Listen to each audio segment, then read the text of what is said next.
Pernahkah kalian berpikir ada banyak mitos-mitos atau cerita-cerita dari orang-orang yang mengatakan bahwa, "Hei, jangan lewat situ. Di situ bekas orang kecelakaan. Nanti ada ruhnya gentayangan." Kemudian ada juga yang mengaku-ngaku bahwa saya dulunya adalah manusia yang meninggal karena kecelakaan dan yang lain-lain yang semisal. Hal-hal seperti itu banyak terjadi di Indonesia, dan khususnya dalam konten kali ini, saya akan membagikan sebuah cerita pengalaman pribadi saya, pengalaman nyata saya ketika menghadapi kasus-kasus yang memang mirip-mirip seperti itu. Dimana dalam kesempatan kali ini, dalam konten kali ini, saya akan bahas dan akan menguak mitos jin, syaitan yang mengaku-ngaku bahwa dulunya dia adalah seorang manusia yang meninggal kemudian mati, ruhnya gentayangan. Untuk itu jangan kemana-mana, jangan skip video ini, tetap bersama saya Syarif di Kala Senja.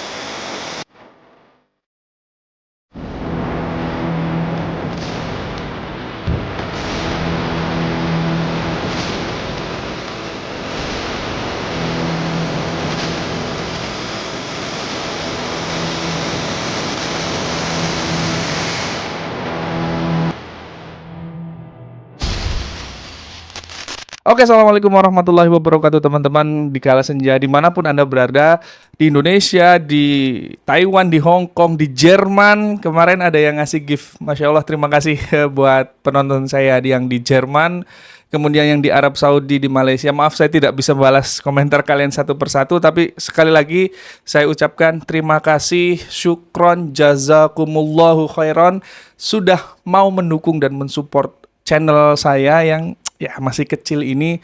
Tapi insya Allah dengan support dari teman-teman dan dukungan dari teman-teman, saya lebih semangat untuk membuat video dan membuat konten-konten yang edukasi plus cerita.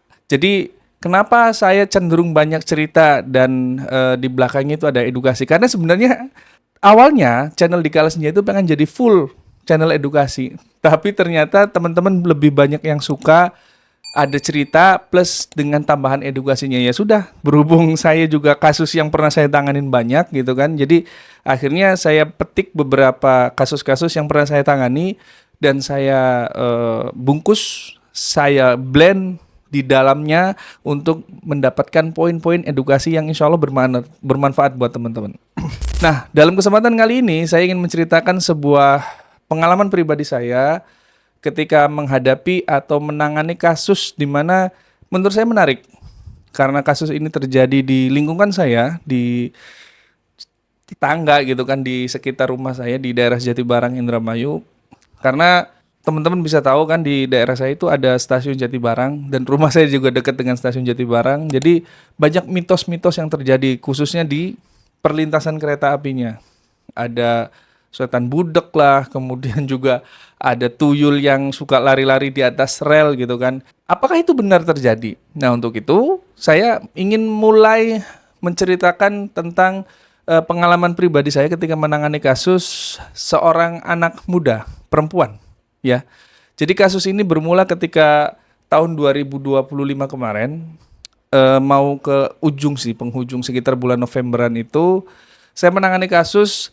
Ceritanya ada seorang anak muda, masih SMA, anak-anak SMA perempuan gitu kan. Jadi pada waktu itu saya diminta tolong sama salah satu seorang guru. Saya sendiri nggak kenal gurunya siapa itu. Maksudnya saya bukan teman saya gitu gurunya. Nah, pada waktu itu saya setelah sholat Jumat, saya ingat banget.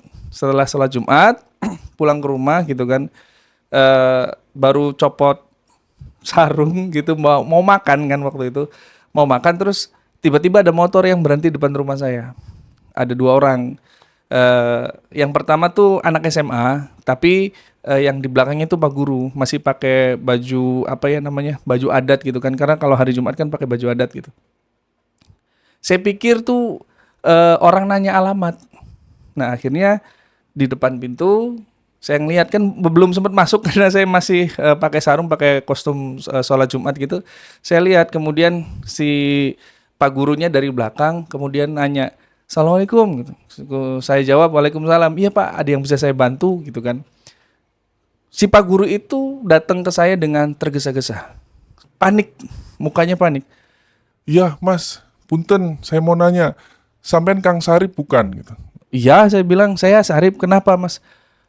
Punten Kang, saya minta tolong, saya minta waktunya sampean sebentar untuk ke sekolahan saya." "Loh, emangnya kenapa?" "Udah Mas, nanti ceritanya di sana. Intinya ada anak yang kesurupan."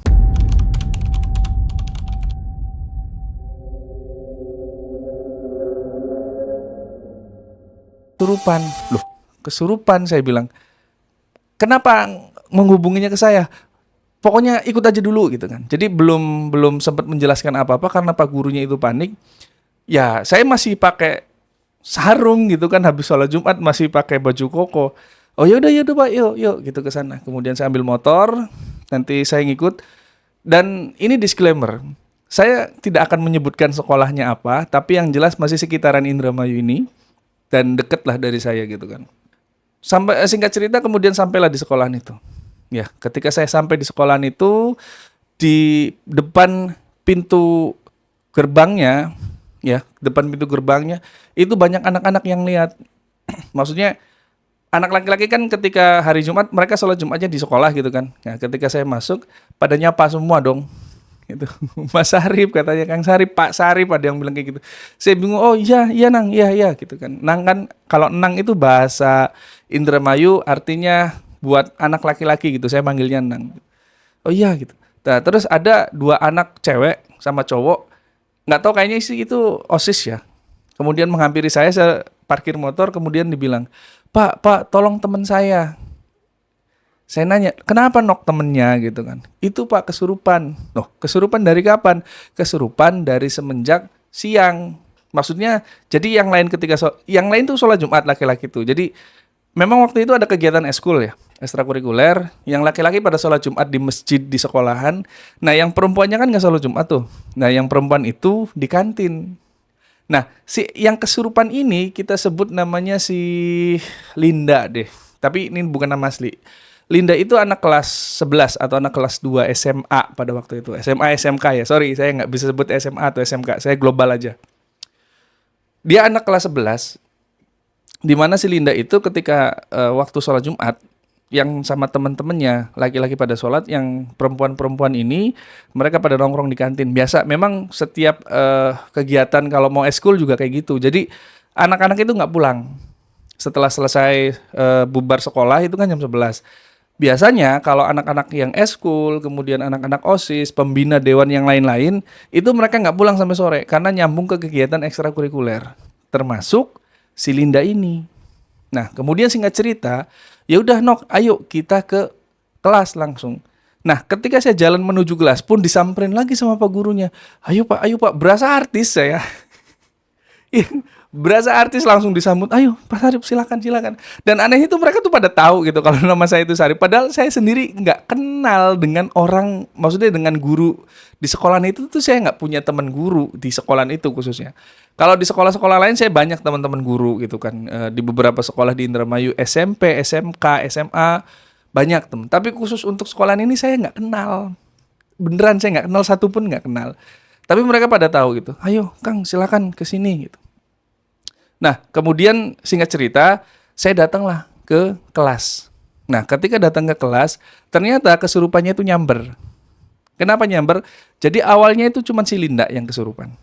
Awalnya cuma Linda yang kesurupan.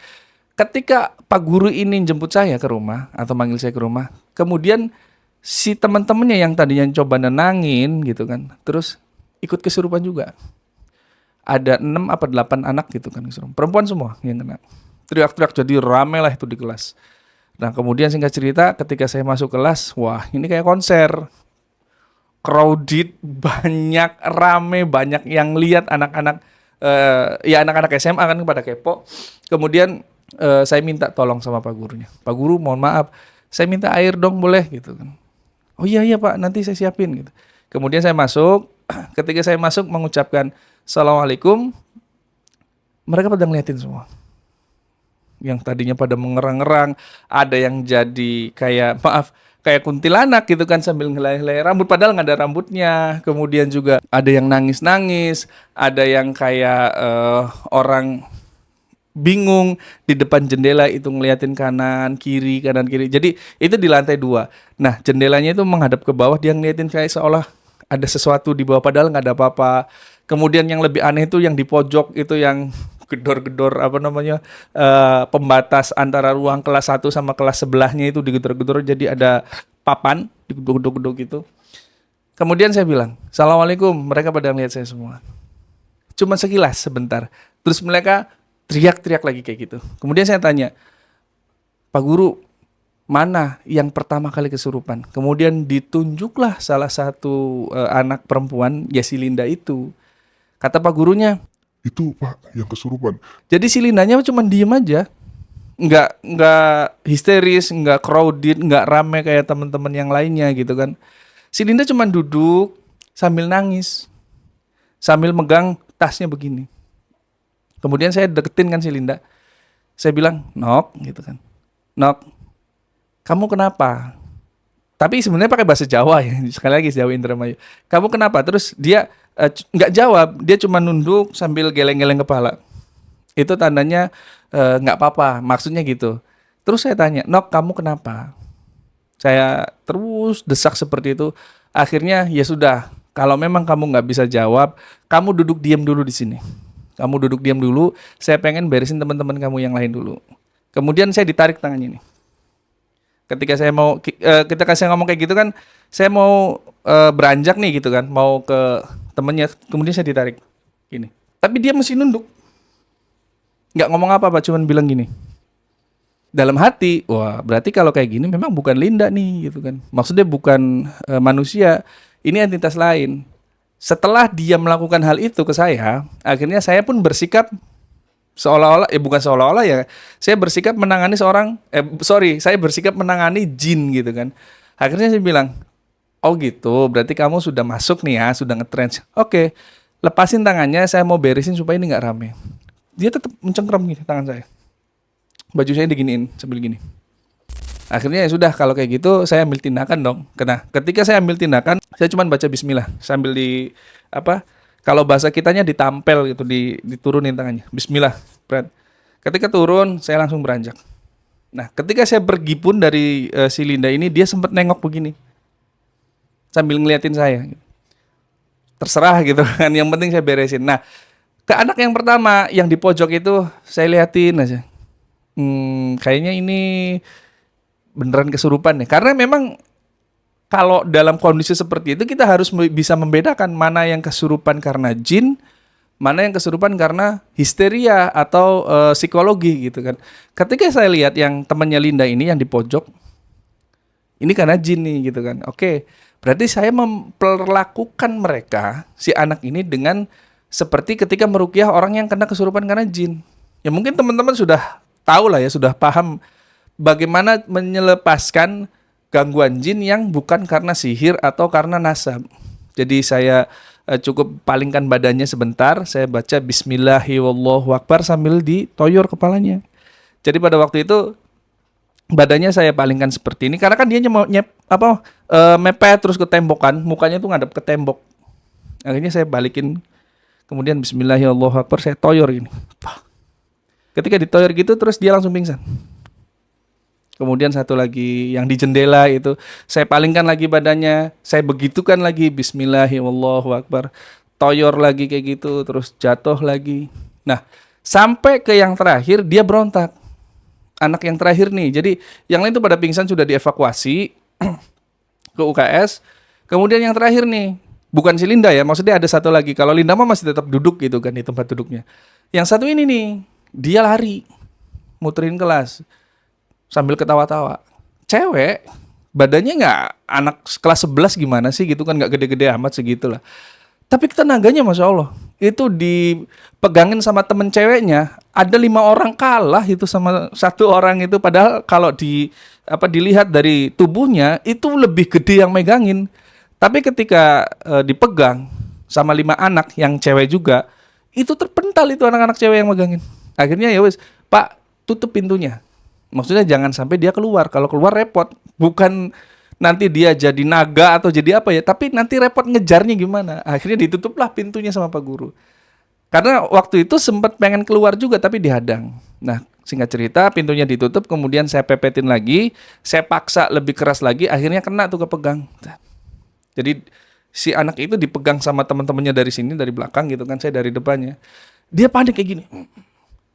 Dan yang perlu teman-teman ketahui, mereka kesurupannya itu nggak ngomong, cuman ada yang meraung-raung, ada yang menangis, ada yang tertawa, nggak ada yang memberikan suara sedikit pun nggak ada. Maksudnya ngomong sedikit pun nggak ada. Kemudian ketika dipegang, ya sudah saya langsung aja Bismillahirrahmanirrahim, gini, cepat. Pingsan dan keluar. Dan teman-teman tahu ketika saya mengeksekusi yang terakhir itu, yang kesurupan, si Lindanya ketawa.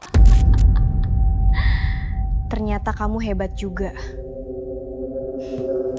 Yang lain pada takut dong. Maksudnya ketika itu kan menurut mereka ya, itu adalah kejadian horor, kejadian mistis yang langsung di depan mata untuk anak-anak kelas 11, untuk anak-anak kelas 2 SMA, SMK. Ngejar-ngejar orang anak-anak yang kesurupan, kemudian melihat kesurupan secara langsung di depan mata, itu buat mereka adalah sesuatu hal yang excited, horor, karena ini bukan nonton film, kejadian langsung. Ketika lagi fokus untuk membereskan anak-anak yang kesurupan itu, tiba-tiba yang tadinya hening, kemudian tiba-tiba si Linda ketawanya seperti itu, ngenyek saya bahasanya, menyepelekan saya. Anak-anak yang lain pada teriak, ketakutan, kaget ya, wajar gitu kaget. Karena saya juga sedikit kaget karena tiba-tiba ketawa begitu tanpa alasan yang jelas. Yang tadinya nunduk gitu kan, terus tiba-tiba berdiri kemudian nunjuk kayak gini. Kamu boleh juga. Oh gitu, saya bilang. Ya sudah, akhirnya saya datangin si Linda. Ketika saya datang depan dia, kemudian saya nanya, kamu nih sebenarnya siapa, terus mau ngapain sama si anak ini? Nggak jawab dia. Melotot aja, natap saya gitu kan. Saya tampil lagi nih, hei gitu, saya tampolin gitu. Jawab, kamu mau apa? Terus ngapain di sini? Terus dia bilang apa? Loh, maksudnya gimana? Tadi bisa ngomong kamu ternyata hebat juga. Tapi kenapa sekarang ketika saya datengin kamu terus tiba-tiba kamu begini dan begini gitu. Jadi nunjuk mulut sama kuping. Saya tahu maksudnya dia tuh pengen seolah-olah saya tuh nggak bisa dengar sama nggak bisa dengar sama nggak bisa ngomong gitu. Tapi itu bohong banget. Kenapa? Karena ketika saya datengin kemudian saya tanya kamu tuh siapa? Terus dia tunjuk kuping, berarti kan dia dengar apa yang saya katakan. Tapi ya begitulah bangsa jin gitu kan, dengan 1001 tipu dayanya. Kemudian saya bilang, sekali lagi saya tanya, kamu tuh siapa? Ngapain di sini? Terus, ayolah keluar aja. Kasihan itu anak nggak tahu apa-apa.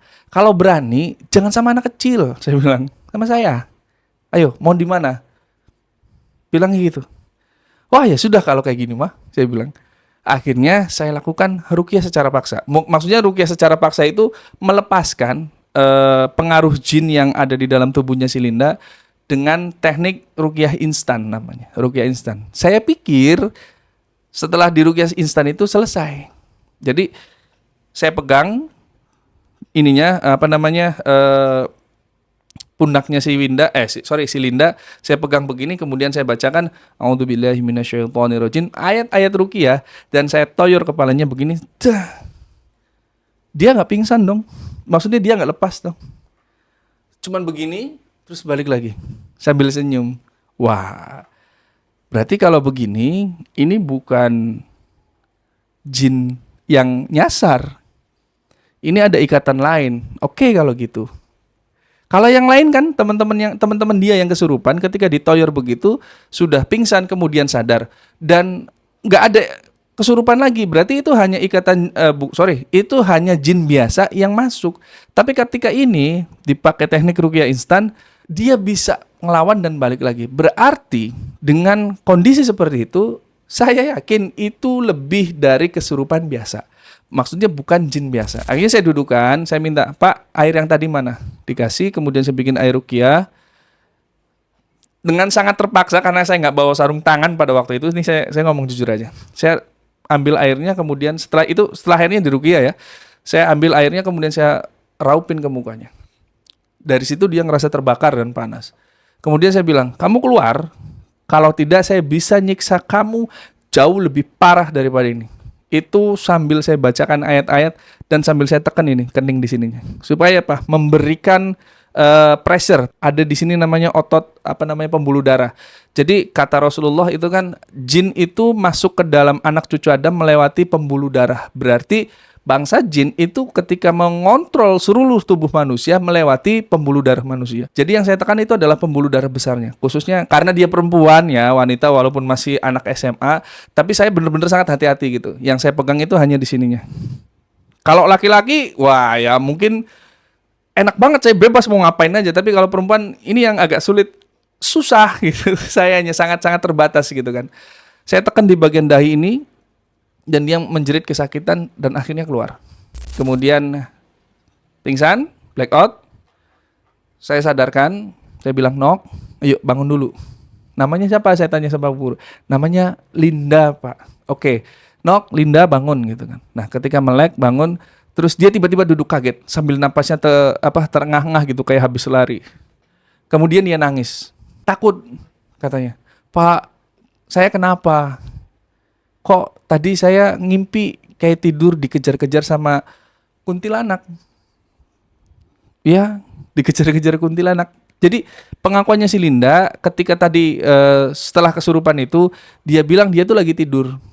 Kerasanya kayak tidur. Kayak mimpi dikejar kuntilanak. Dan dia tuh lari. Tapi gak nemu-nemu tempat untuk bisa berlindung. Gak ada temen. Terus saya bilang, "Nok, kamu rumahnya di mana?" Kemudian dia jawablah salah satu desa. Ya masih di sekitaran Indramayu juga. "Ya, berarti nanti saya main ke rumah kamu ya. Nanti malam saya main ke rumah kamu." "Ada apa Pak memangnya?" "Udah gak apa-apa." Kemudian kata Pak gurunya, "Ya udah Nok, kamu pulang aja, gak usah ikut kegiatan eskul. Pulang aja, nanti dianterin sama temen kamu." Ya, terus saya ngomong sama Pak gurunya, "Pak guru, saya minta izin, nanti malam kalau bisa Bapak temenin saya sebagai saksi dan sebagai pihak sekolah, yang dimana dalam hal ini Linda kan kesurupannya di sekolah nih. Ya, berarti Bapak guru sebagai perwakilan dari sekolah untuk nemenin saya ketemu sama orang tuanya Linda di rumah." Nah, alhamdulillahnya Pak gurunya tuh, "Ya Mas, insya Allah nanti malam saya temani sampean untuk ke rumahnya Linda." Nah, akhirnya si Linda dibawa pulang. Kemudian secara singkat waktu saya pulang. Akhirnya setelah sholat isya saya janjian tuh sama Pak gurunya. "Pak guru, kita ketemu di jalan aja ya, soalnya satu arah nih."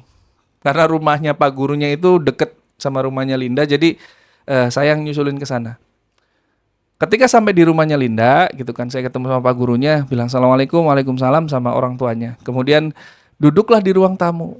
Kemudian Pak guru yang tadi menjelaskan kejadian kenapa Linda tadi siang kesurupan sama kedua orang tuanya. Saya perhatikan aja gitu kan. Karena posisinya pada waktu itu duduk di ruang tamu. Dijelaskanlah pada waktu itu kenapa Linda tadi siang begini gini. Terus yang lebih bikin aneh adalah orang tuanya itu ternyata memaklumi. Loh, kenapa bilangnya kayak gitu ya? Maksudnya kata orang tuanya, ya biasanya juga begitu, Pak.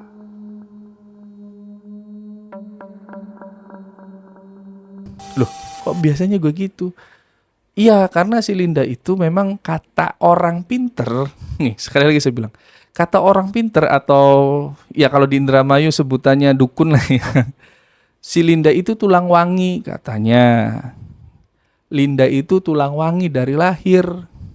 Jadi katanya kalau tulang wangi itu, anak yang tulang wangi itu disukai sama bangsa jin dan setan. Ya saya memaklumi ya, itu perkataan itu keluar dari mulut orang yang awam. Orang yang nggak ngerti. Jadi ya gimana lagi orang tulang wangi gitu kan, yang seperti kita ketahui. Saya juga sering banget nanganin pasien yang menganggap bahwa dirinya itu tulang wangi. Padahal nggak ada. Apa itu tulang wangi? Kalau minyak wangi ada gitu. Tapi kalau tulang wangi apa? Tulang lunak enak. Tapi kalau tulang wangi gimana? Emang tulangnya bau apa gitu. Kemudian singkat cerita, akhirnya diceritakanlah sama orang tuanya. Ternyata dulu si Linda itu dari zaman dia masih kecil, dia itu pernah mati suri.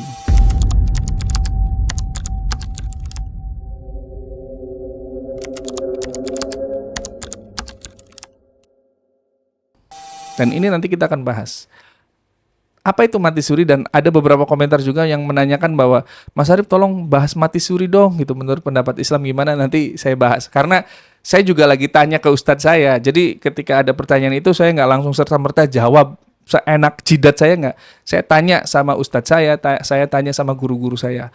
Ketika saya sudah mendapatkan ilmunya baru saya sampaikan, jadi nggak sembarangan, khususnya dalam hal akidah, fikih, dan yang lainnya. Dalam hal ini kasusnya bahwa dulu juga si Linda itu pernah mati suri katanya. Oh, mati suri? Maksudnya gimana, Bu? Iya, pada waktu usia 2 tahun dia sempat sakit. Nah, kemudian kata dokter ya parah gitu kan, sakitnya sempat dinyatakan meninggal. Kemudian setelah dibawa ke rumah ternyata dia bangkit lagi, hidup lagi. Makanya namanya tuh dulunya sempat diganti. Dulunya bukan itu namanya. Dulunya bukan itu waktu masih kecilnya. Nah, ketika setelah mengalami yang katanya mati suri itu, kemudian digantilah namanya. Nah, semenjak dari kejadian itu, mati suri itu, ketika dia TK, SD, SMP, dan sekarang SMA, itu sering banget dia mengalami hal-hal yang kadang ngelihat sesuatu yang orang lain nggak tahu lihat. Kemudian juga dia kadang berkomunikasi dengan seseorang yang di dalam kamarnya, padahal di kamarnya itu nggak ada siapa-siapa. Dan dia itu tipe anak yang memang suka menyendiri gitu loh. Di kelasnya pun teman-temannya tuh kadang suka susah kalau ayo Lin kita main yuk atau ke kantin, dia jarang mau. Dia jarang mau. Nah, ketika SMA, SMK itu dia tambah intens untuk sering melihat makhluk-makhluk seperti itu, apalagi ketika kemah yang namanya melihat sosok-sosok seperti itu sering banget. Bahkan pernah kesurupan juga di sana. Oh, ternyata seperti itu ya gitu kan. Terus kata pak gurunya, berarti Bu selama ini si Linda itu sudah sangat familiar ya Bu ya dengan hal-hal seperti itu. Dan ibunya mengiyakan. Iya Pak Guru, tapi ya mau gimana lagi? Saya udah tidak tahu lagi harus bagaimana. Semua cara saya lakukan untuk mengobatinya. Bahkan orang pintar hanya berkata kalau ini mukjizat. Saya sebagai orang tuanya itu sudah bingung katanya. Mau mengobatinya seperti apa, tapi kata orang pinter, sekali lagi kata orang pinternya, itu adalah mukjizat katanya. Ya orang awam ya bilang mukjizat, itu adalah kelebihan yang dikasih sama Tuhan atau sama Allah. Oh iya. Nah, ketika mereka ngobrol seperti itu, saya perhatikan mimik wajahnya si Linda. Kemudian semakin lama si Linda ini menunjukkan ekspresi yang kayaknya nggak suka gitu, diomongin kayak gitu. Lah, kemudian tiba-tiba ketika lagi asik ya ngomong kayak gitu, ngobrol-ngobrol, si Linda bangun dan banting gelas yang ada di depannya. Bangun, kayak marah gitu kan. Ngeliatin aja. Sampai orang tuanya tuh kaget. Linda, kamu ngapain begitu? Ini ada Pak Guru, ada teman-teman kamu. Kamu tidak boleh begitu. Terus si Linda bilang, dia nggak ngomong apa-apa, cuman kayak gini doang. Maksudnya suruh diem. Terus nunjuk-nunjuk ke saya, ke temennya, ke Pak Guru itu untuk gini. Maksudnya pergi gitu, jangan di rumah ini.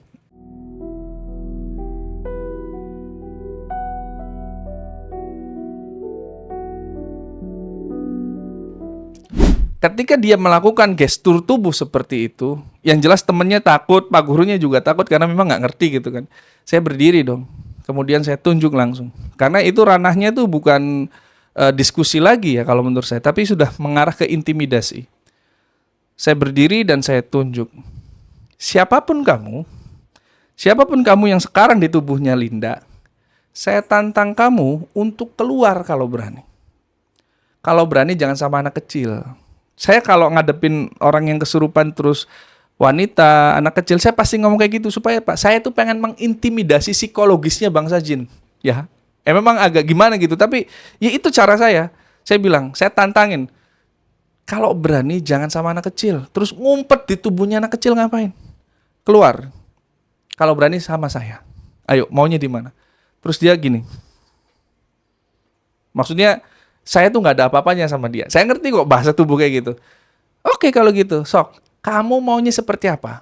Kalau kamu masih terus-terusan di situ, dilihat ada orang tuanya, saya bilang, ada orang tuanya Linda, ada Pak Gurunya. Saya habisi kamu walaupun di tubuhnya si Linda.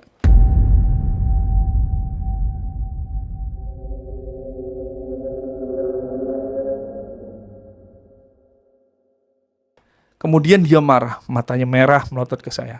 Tapi dia nggak ngomong apa-apa. Dia nggak ngomong apa-apa. Ya sudah kalau gitu kan tadi saya duduknya agak di di sebelah kanan ya.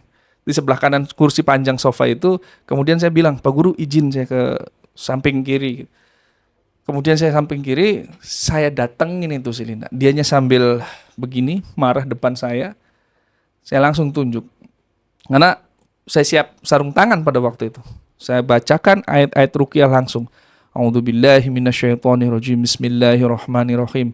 Allahu la ilaha illa huwal hayyul qayyum. Saya baca itu semua.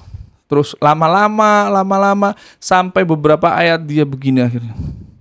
Kemudian teriak-teriak. Panas. Akhirnya dia ngomong juga. Yang tadinya cuma diem. Tapi saya nggak peduli. Saya bacakan itu. Sampai orang tuanya. Ya Allah mas. Itu nggak apa-apa nggak? Terus kata Pak Gurunya, Bu, nggak apa-apa Bu, nggak apa-apa, biar ini Mas Arif yang nolongin si Linda. Terus dia meronta-ronta sampai akhirnya terjatuh di kasur. Saya terus intimidasi dia. Kemudian setelah beberapa ayat, saya tanyain langsung, kamu mau jawab nggak sekarang? Saya tahu kamu tuh bisa bicara dan bisa mendengar. Kamu tuh siapa, terus mau ngapain di dalam tubuhnya Linda? Terus dia bilang gini, saya adalah setan budeg yang selama ini sering nongkrong di rel kereta api Jati Barang.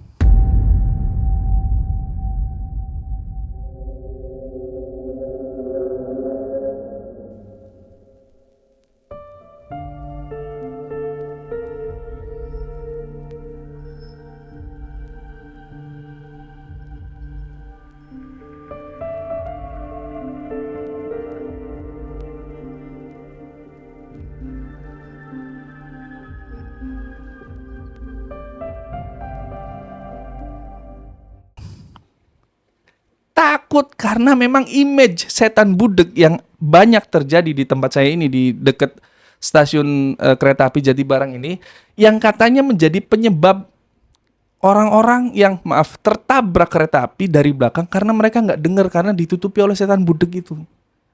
Katanya gitu. Akhirnya saya kan tanya lagi, kalau kamu memang setan budeg, kamu ada di mana? Terus kamu tuh mau ngapain masuk ke dalam tubuhnya si Linda itu? Dia bilangnya gini, saya suka sama anak ini. Saya suka sama anak ini. Saya pengen bawa anak ini ikut ke alam saya. Ketika dia ngomong kayak gitu, orang tuanya nangis. Orang tuanya Lindanya nangis. Jangan Pak, jangan bawa anak saya. Saya bilang, nanti Bu, tenang dulu Bu. Ini cuman gertakan dari bangsa jin doang. Sebenarnya dia nggak akan bisa melakukan hal itu. Saya akan bawa anak ini untuk ke rel dan supaya tertabrak oleh kereta api. Subhanallah, itu sangat luar biasa, keji banget gitu kan.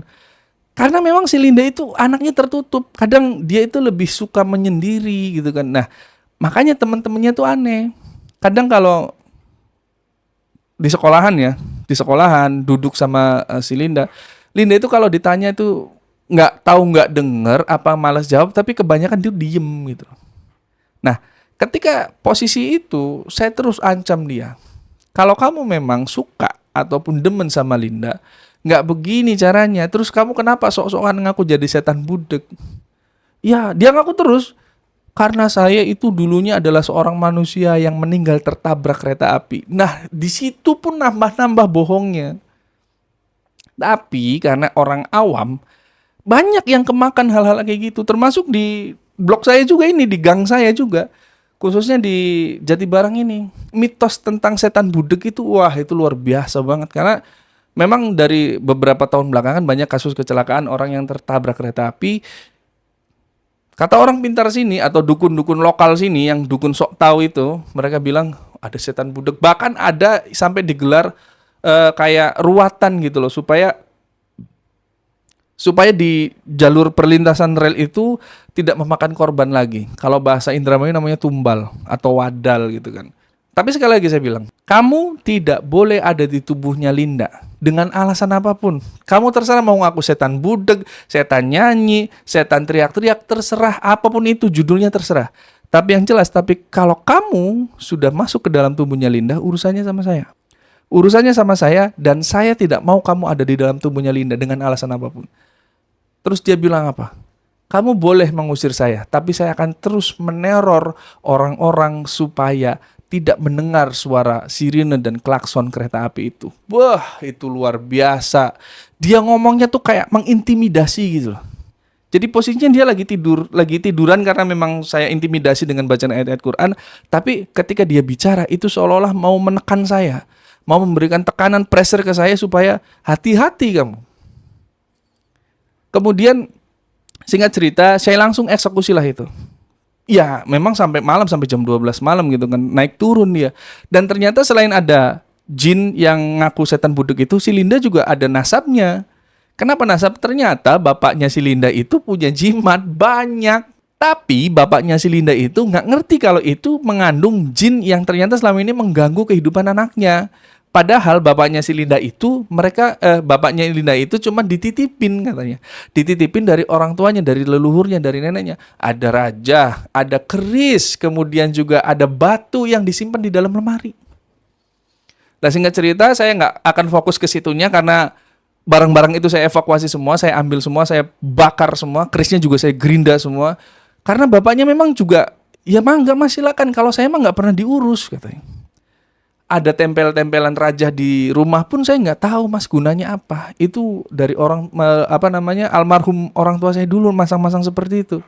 Ya udah pak kalau kayak gitu, saya izin sama sampean untuk menghilangkan semua ini dan mencopoti semua supaya anaknya sampean bisa terhindar dari gangguan jin nasab. Bapaknya tanya, oh berarti selama ini si Linda seperti itu ada kaitannya dengan benda-benda seperti ini? Dan saya jawab, iya pak, sangat berkaitan sekali. Itu setelah Lindanya siuman ya, sadar maksudnya udah gak kesurupan lagi. Nah, dari saat itu keluarganya Linda sering nelpon saya, sering WA saya. Ternyata banyak. Di rumah pamannya ada jimatnya, di rumah tantenya juga ada. Disetor-setorin ke saya tuh. Mas Arif ini ada lagi mas, di rumahnya si ini, adiknya bapaknya maksudnya. Barangnya gini. Ya udah pak, kalau gitu sampein ke rumah saya aja. Nanti ada istri saya ataupun siapapun naruh di rumah saya nggak apa-apa. Karena pada waktu itu saya udah ke luar kota. Banyak lah dikirim-kirim barang. Ada yang keris, kemudian ada keris kecil kayak semar gitu kan. Terus ada raja-raja kotak, raja-raja yang gambar-gambar yang kayak semar kayak gitu-gitu. Banyak banget. Dan ternyata memang maaf banget. Leluhurnya si Linda itu Islam kejawen.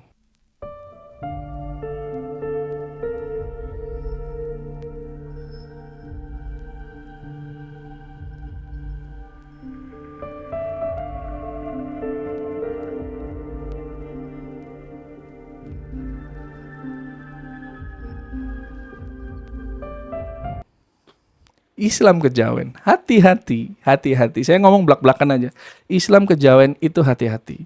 Ya, karena Islamnya Islam, nggak ada embel-embel apapun. Bukan Islam kejawen, bukan Islam Nusantara, bukan Islam Arab. Islamnya Islam. Islam itu qala Allah wa qala Rasul wa qala sahabah. Apa yang dikatakan Allah melalui firman-Nya dalam Al-Quran dan apa yang dikatakan oleh Rasulullah melalui hadis dan sunnahnya dan apa yang dilakukan oleh para sahabat-sahabat Rasulullah dalam hal ini khulafa rasyidin. Jadi itu, Islam tuh itu. Jadi bukan soal di mana kita hidup terus jadi Islam tradisi setempat, enggak ada itu Islam ceritanya ngasih sesajen di pohon. Ngasih sesajen tapi pakai baca bismillah, nggak ada. Motong kepala kerbau dilarung di laut pakai baca bismillah, nggak ada. Tetap aja itu buat siapa? Nyi blorong, nyi ngalor ngidul, ya. Nyi Roro Kidul itu nggak doyan kepala kerbau, kasih empal enak.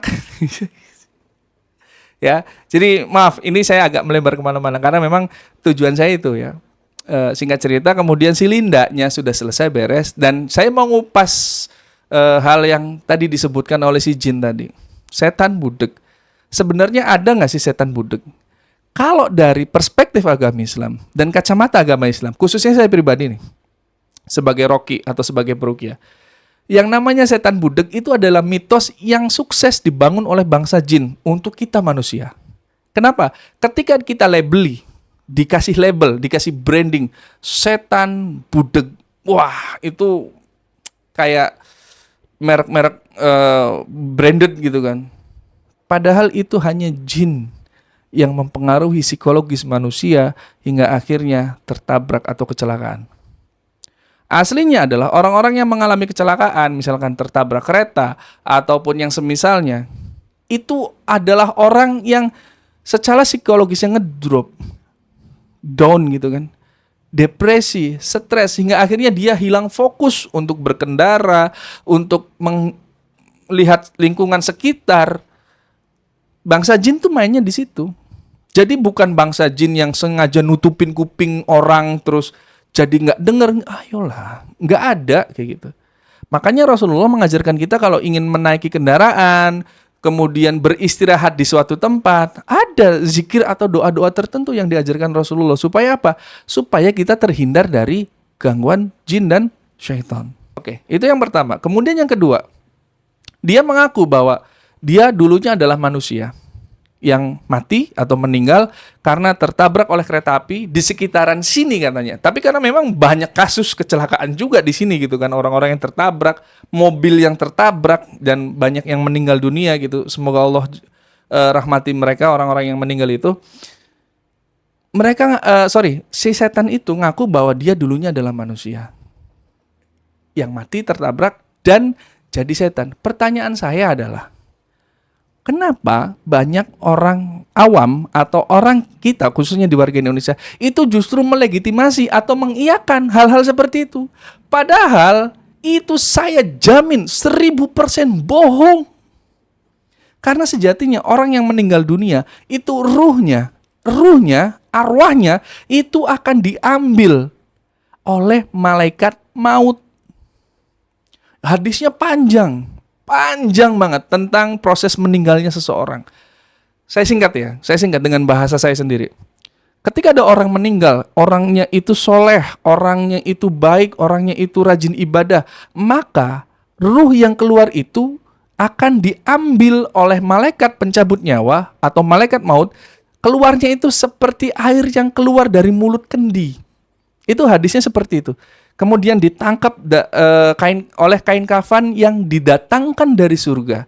Ketika ruh itu diselimuti oleh kain kafan yang didatangkan dari surga, kemudian dibawa oleh malaikat yang indah, yang bagus, yang Masya Allah, tidak bisa kita bayangkan. Kemudian dibawalah ke langit 1, 2, 3, dan setiap langit itu akan diketuk oleh kedua malaikat itu. Kemudian penjaga langit bertanya, wahai malaikat, ruh siapakah yang kau bawa? Kemudian si malaikat ini mengatakan, ini adalah Fulan bin Fulan, orang yang dulunya bertakwa kepada Allah dan begini-gini. Kemudian dibukalah pintu akhirat itu atau pintu langit itu sambil mendapatkan pujian dari malaikat penjaga pintu langit itu. Semoga Allah memberkahi ruh itu.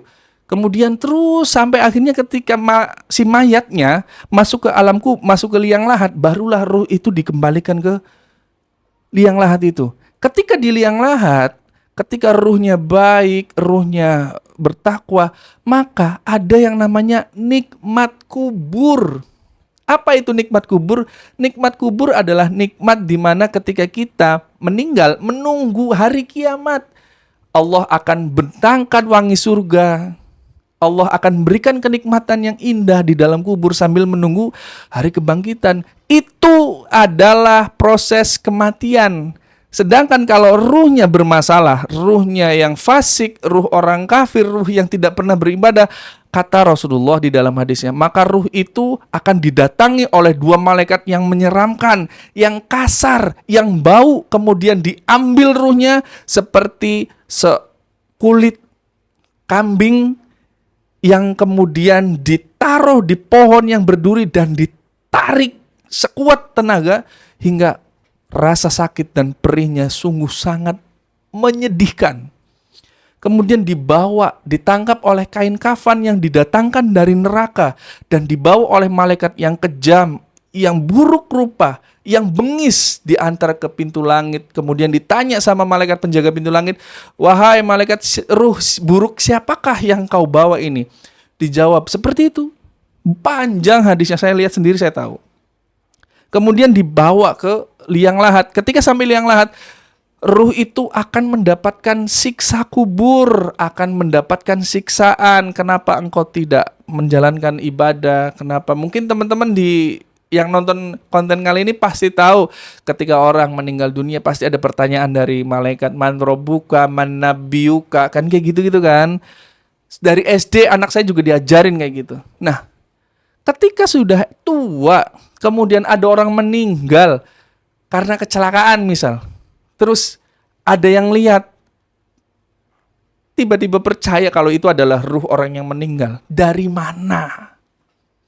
Itu murni tipu daya bangsa jin untuk melemahkan akidah kita dan melemahkan pola pikir kita secara logika.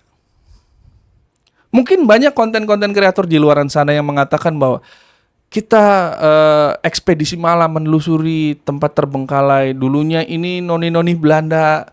Ayolah. Anggap itu hanya hiburan semata doang. Tapi jangan jadikan itu ke dalam hati kita. Nikmati saja seperti kita nonton film horor. Oh ya tahu ini bohongan gitu kan. Setannya bohongan film-film horor. Termasuk ketika melihat konten-konten seperti itu. Ada yang kesurupan masuk ke dalam tubuhnya seseorang misalkan, hostnya atau apa. Kemudian dia bilang, saya meninggal karena kecelakaan ini. Terus tolong doakan saya. Nggak ada. Ayolah. Jadi muslim yang smart. Berakal dan berlogika. Karena agama Islam itu agama yang dibangun dari dalil dan akal yang sehat. Sekali lagi saya bilang, agama Islam itu agama yang dibangun di atas dalil dan akal yang sehat. Kita tidak bisa menerka dalil dengan akal yang kurang. Tapi untuk memahami sebuah dalil, kita harus menggunakan akal yang sehat. Nah, singkat cerita berarti dalam konten kali ini, saya pengen menekankan, bukan karena cerita horornya, bukan karena cerita orang anak kesurupan tadinya, ayolah. Kesurupan itu bagian dari siklus kehidupan manusia. Orang yang terkena gangguan jin, itu ujian dari Allah juga. Tapi poinnya adalah kenapa Allah memberikan hal itu, memberikan kasus seperti itu di hadapan saya.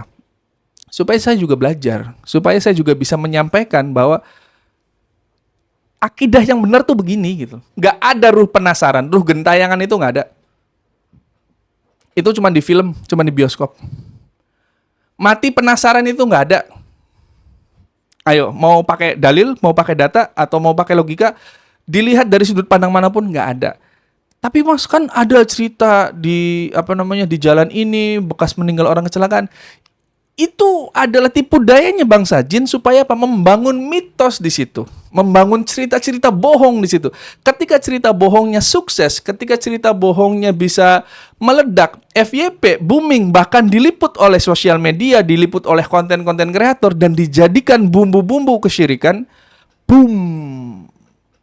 Maka selamat, Indonesia menjadi negara Islam terbesar di dunia, tetapi krisis akidah. Sekali lagi saya bilang, Indonesia adalah negara populasi agama Islam terbanyak di dunia. Tapi degradasi atau krisis akidah yang sangat menyedihkan. Buktinya banyak tempat-tempat yang dianggap kearifan lokal, padahal di dalamnya mengandung kesyirikan yang luar biasa. Saya yakin teman-teman tahu yang saya maksud itu apa. Nanti insya Allah kita bahas lebih detail lagi. Mungkin itu saja yang bisa saya sampaikan. Kalau mau ada pertanyaan atau insight atau diskusi, kita bisa coret-coret di bawah. Kalau ada saya salah-salah kata di yang tadi cerita, saya mohon maaf sebesar-besarnya. Sekali lagi, saya tidak berniat untuk menyinggung siapapun, tapi ini murni demi Allah, saya ingin berbagi dan mengedukasi teman-teman. Bantu saya untuk 10.000 subscriber insya Allah di bulan September, dan supaya saya bisa lebih semangat untuk membangun kontennya, dan insya Allah akan ada beberapa gift untuk teman-teman yang sudah mau support saya. Jangan lupa follow IG saya, soalnya nanti saya akan jaringnya di IG. IG saya ada di bawah, ada di kolom deskripsi. Terima kasih. Nun wal qola bima yasturun. Saya Syarif. Assalamualaikum warahmatullahi wabarakatuh. Bye-bye.